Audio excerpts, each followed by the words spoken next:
on a background. Okay, we're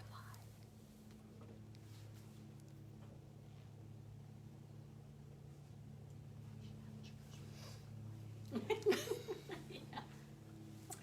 Or mask maker. Oh, there we go. I've been singing that all day.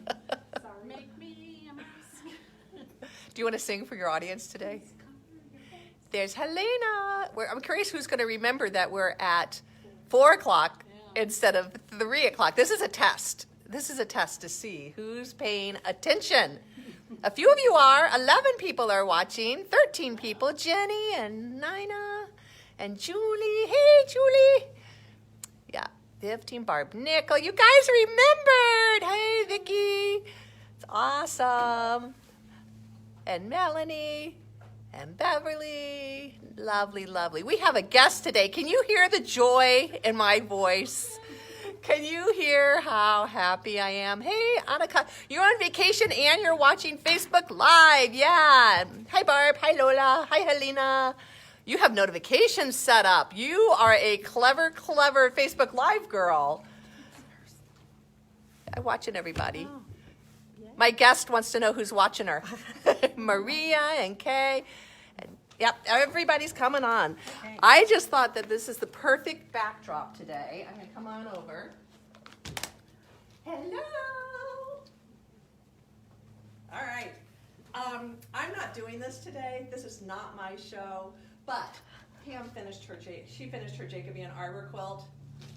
Is it not gorgeous? It's like so beautiful. So I had to remind you one more time that we have the pattern with the USB stick.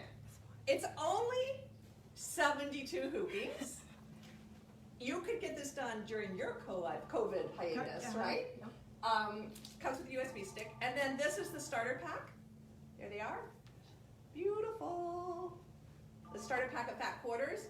And as you can see, Pam did not stick to the plan. But it does you a really nice start. Okay, so come on over, Pam. Hello, everybody. It's Pam! All right, and with that, I'm leaving. We're ready to get started. So anyways, today we're kind of going off the beaten path, and we're going to talk about a little bit about embroidery. No surprise there, right? For everybody who knows me, you guys know I love embroidery. So one of the things that people have been asking about constantly is which stabilizer to use when. And so a lot of you, when you take your owner's classes, we do a little thing on embroidery and we talk about the stabilizers, and you all say, can't you record this? And Kathy, what do you always say? Kathy's always like, we can't record this because there's not a pause button. And Pam just go, blah, blah, blah, blah, blah. So anyways, I'm going to go over stabilizers. And what Kathy asked me to do was maybe pick 6 stabilizers that I like and to focus on those. And that was kind of hard to do, but actually when I think about it, 6 are probably what I use most of the time. So anyways, we're going to make it easy for you. And when you're doing machine embroidery, as you know, you have to have stabilizer. I can only think of one time that you don't use stabilizer, and that's if you're using your embroidery machine to quilt a quilt. And in that case, you've got your back, your top, and your batting, and that's sufficient. But anything else that you're doing, and there could be an exception, but you need stabilizer. So if you come into our shop, you're going to see that there are all these rolls of stabilizer, and so it's very overwhelming to somebody who is a newbie, but it's also overwhelming to some people who have been doing it all of the time. So the first thing that you need to know is that all of those stabilizers, all of them, fit into 3 categories, and that's the way that you take it away. So after you've done your embroidery, what are you going to do with it? You're either going to cut away your stabilizer, you're going to tear it away, or you're going to wash it away. 3 choices. Every stabilizer fits into those 3 categories.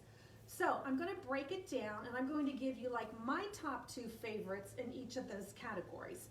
So the first thing, and when most people start out, they love to have a tearaway because it's easy, right? You do something and you tear it away. So in the beginning, almost everyone likes a medium tearaway stabilizer, okay? You do your embroidery, you can tear it away, When you're finished, okay? Now, what you need to know is the tearaways, there are lightweight tearaways, there are medium weight, there are heavyweight. There are fusible and there are non-fusible. So you can iron it on the back of your project or you can just put it on the back of your project. But in any case, it's a tearaway. So when I first started, I loved the medium tearaway. Now I've done a stitch out, the same stitch out, using two different tearaway stabilizers because the other one that I like is called Stitch and Wash. And I probably like this one better now. And I'm going to show you the difference, okay? So everything that we do at Quilt Beginnings is finished, so you can never see what's inside the project. So what I did was just a stitch out, and I did something so that you could see, here's the front of a stitch out, but this time you get to see the back, okay? So this is the back of my stitch out. This one is on the Stitch and Wash. This one looks exactly the same. Here's the back of it, okay? This is the medium tearaway, and when I go to tearaway this one, it's just a little harder. Can you see how hard it is to tear away? It's just harder to tear away. Now the problem with that is doing the outer edge is very easy. You can see that I can tear that away. But if I had to go in here and tear out all these little pieces, I'd be here forever. So tearaway's probably not the best thing to use on this kind of a project. I would probably end up leaving this in the middle of my quilt, but you would definitely be able to feel it, and it feels like paper, okay? So this is just a medium tearaway. It's fine to use, but it is a little bit more difficult to tear away. So my choice, if I'm going to use a tearaway, is the Stitch and Wash. When you look at the Stitch and Wash, you can see that it's more crumbly, it's softer. When I turn it over and I go to tear it away, it tears away so much easier. And I could actually go in here and tear out all of these pieces, okay? When I did the quilt behind me, I did everything on Stitch and Wash. It called for a different stabilizer. I stepped outside the box. That's another day, another tutorial. But I use the Stitch and Wash for everything because it tears away so easily. Now, if you get Stitch and Wash, it's called Stitch and Wash. And it says it's totally water soluble. Okay, I'm not going to argue with any stabilizer company. But here is a product. I did this one on the Stitch and Wash, and if you can see the edge here, it's not as clean of a tear, but if I soak this for a long, long time, I can pick this out. I had a class where somebody used this on the back of a placemat, and when they went to spray it and wash it out, it literally didn't come off of the back of the project. I've also got a piece of Stitch and Wash that I've had soaking in water now for about 15 minutes, and you can see we can peel it away and tear it away, but I would not call this completely water soluble, okay? So I'm going to show you a water soluble product that I love, but when we're talking about tearaways, medium tearaway is probably the most popular, but if you're going to use a tearaway and some of it's going to remain in the project, I would use Stitch and Wash because it's much softer, okay?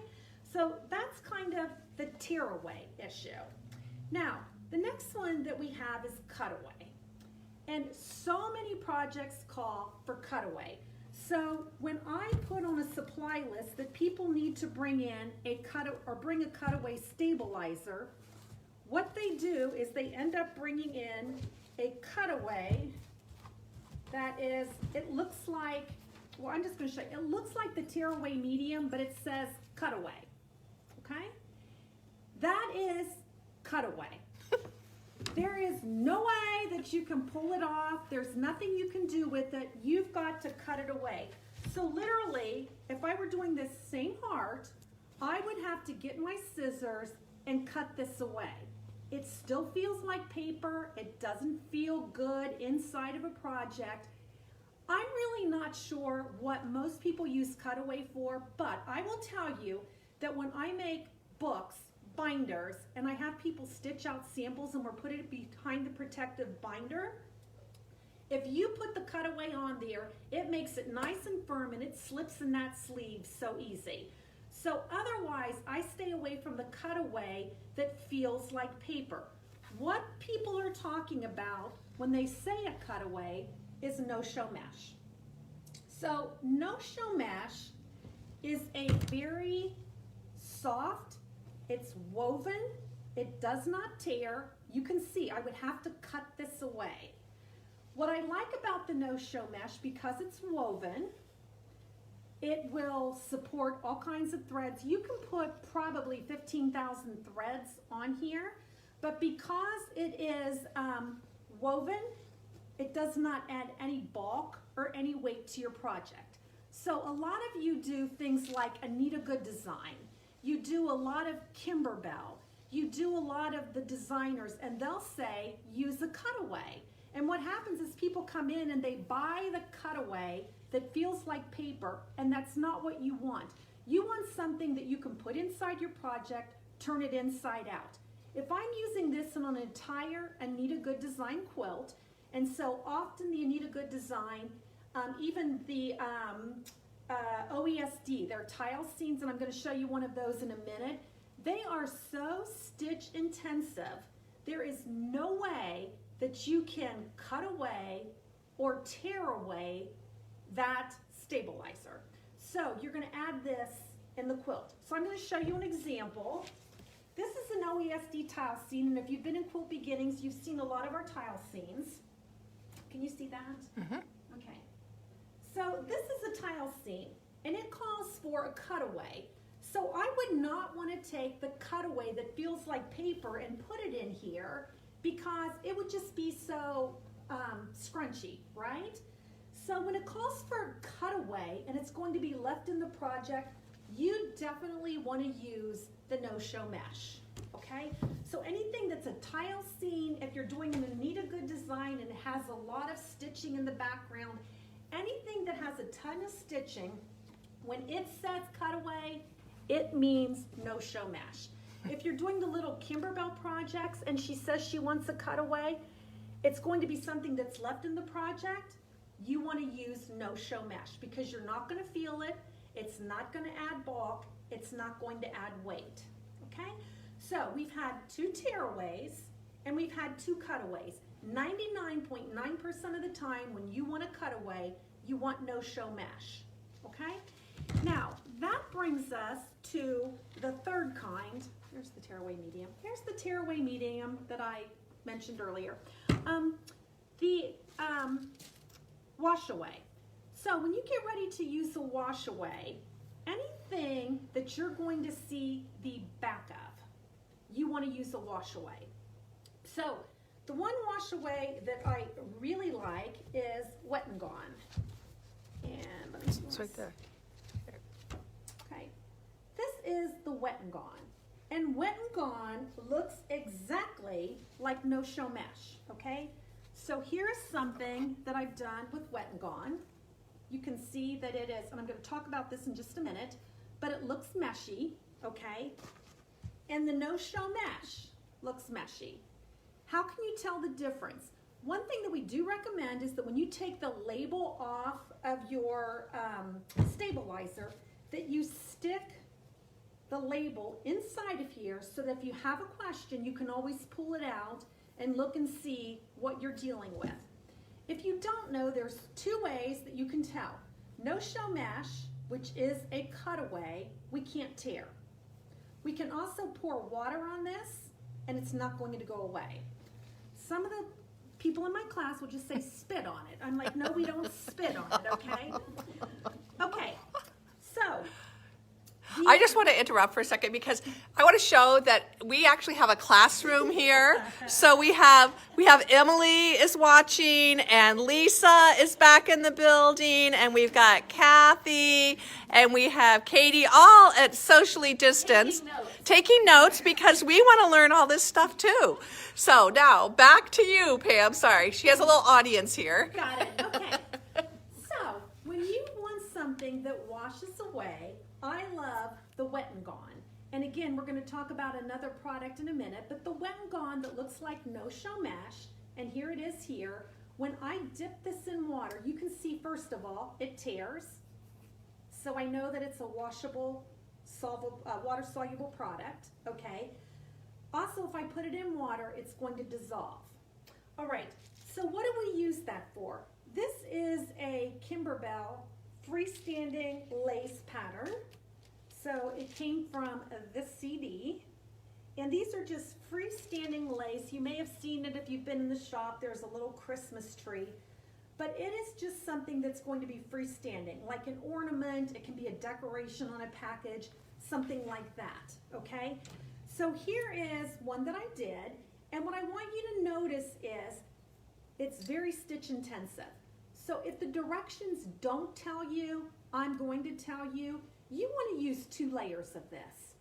You have got so much stitching in here, and if you look, I left it hooped because I want you to see that it pulls a little bit.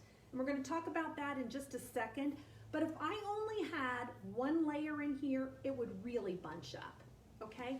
So I'm going to take this out of the hoop, and we're going to put it in water. But before you put it in water, you should cut away as much as you can. The reason why is this turns in, all of it, turns into a gluey substance. So you don't want to wash it down your drain because you don't want to stop up your drain. Now, if you do wash it down your drain, do hot water, okay? So what I'm going to do is, actually, can somebody cut this while I talk? Sorry. So just get close to it if you would, Lisa. Okay, so when you cut it away, we're going to dip it in water, and if you run it under cold water, it takes a couple seconds for it to go away. If you run it under warm water, it goes away real fast. And if you run it under hot water, it just goes away real fast. So if you were doing, let's say, a lace collar, and you can actually buy patterns that are freestanding lace collar, you don't want your lace to be hard like this. So I don't know if you can tell, but this here feels more like cardstock, okay? The more you wash it, the limper it becomes. So if you take this and you just run it under hot water and let it go, it gets kind of foamy, like sudsy, and then this will be as limp as lace. If you just rinse it and get the stabilizer out of here, I don't know if you can see it, but you can actually see like right through this. It's more lacy, okay?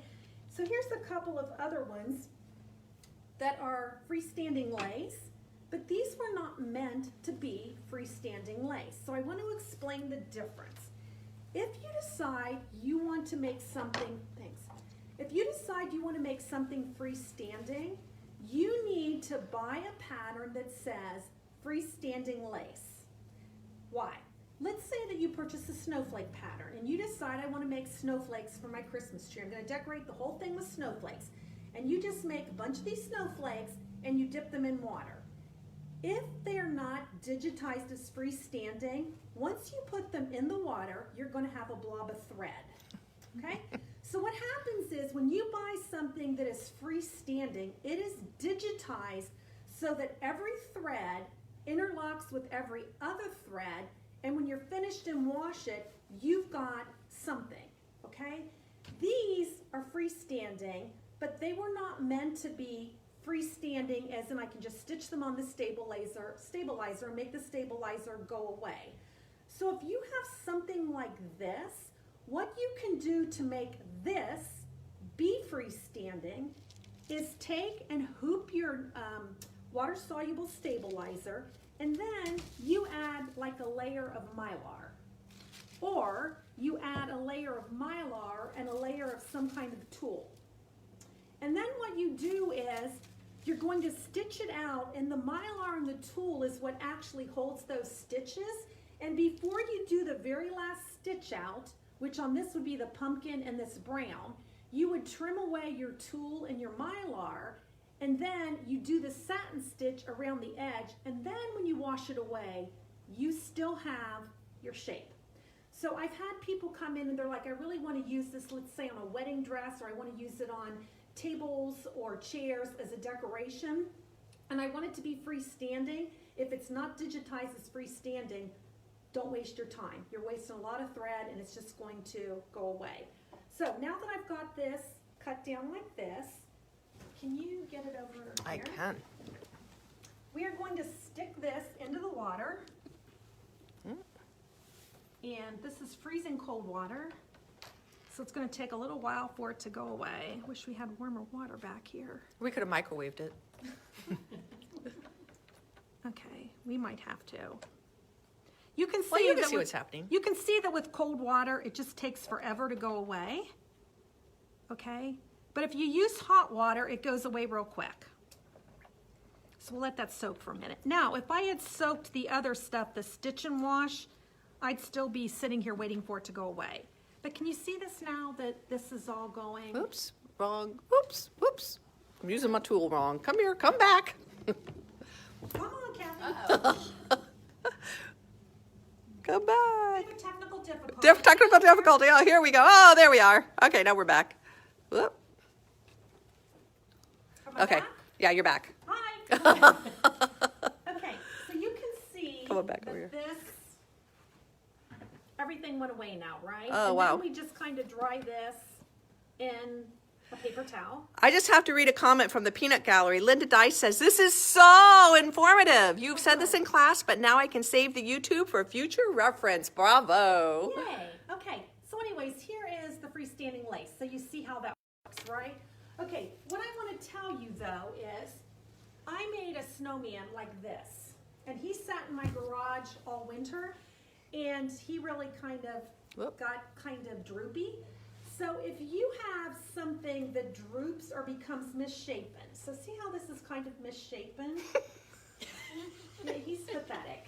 Oh, he's pathetic. Sorry, he's been. Why are you guys all laughing at me? Okay, so if you have something that just becomes limp like that, what you do is the part that you tear away or cut away. So Lisa cut away. What'd you do with the empty stuff? Okay, so Lisa tore all this away. Okay, so here's a little hint. If you have something that's gone totally limp or it got caught, put in a closet and it just got smushed, take this. This is the extra. Put it in a water bottle. Add a little bit of water and shake it up and it becomes like spray glue. So if I put this in a water bottle, added some water, shook it up, I could take his poor little arm and spray it and flatten it out under a book and this would be perfectly straight again. Okay, so Linda Dice says only Pam would have a limp stick. Thanks, Linda.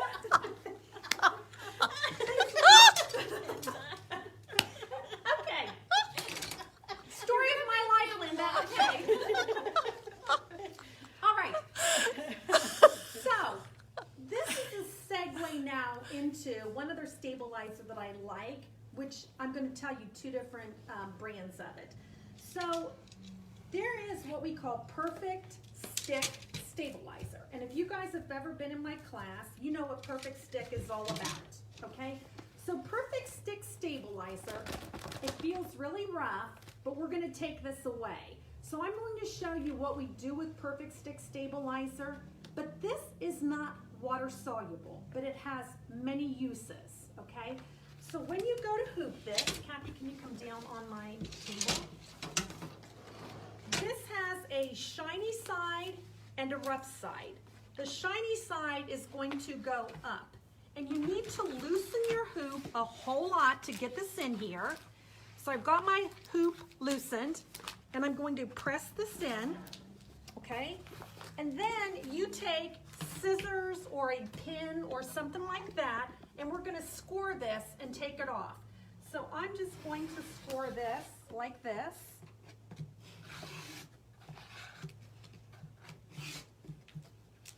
Boy, those are really sharp scissors. Oh, should go all the way through? Yeah, it's okay. I can see it still. And we're gonna pull this layer off. And I love this. As a matter of fact, this is what Anna's Awesome Applique is the quilt behind me. And this is what she said to use on the whole thing. And again, that'll be another day's lesson.